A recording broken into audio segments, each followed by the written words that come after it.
ফলে এখানে এটা নিয়ে যে এইভাবে প্রশ্ন তোলা হচ্ছে, বাতিল করে দেওয়া হচ্ছে, এগুলো মানে একেবারেই একটা স্বৈরতান্ত্রিক একটা আচরণ আমি বলবো।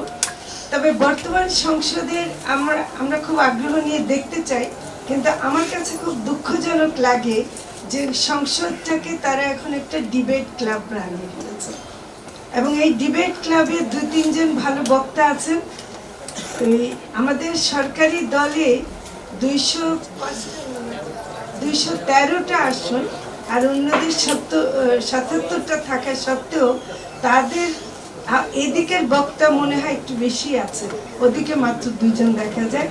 আন্দালিব, পার্থ আর সালাউদ্দিন সাহেব ছাড়া আমরা আর কাউকে দাঁড়িয়ে কোনো বক্তব্য দিতে দেখি না। অন্যরা খালি রাস্তার দাবি, হাসপাতালের দাবি এগুলো খালি। তো কাজে এই সংসদে মানে আমরা কি আশা করতে পারি?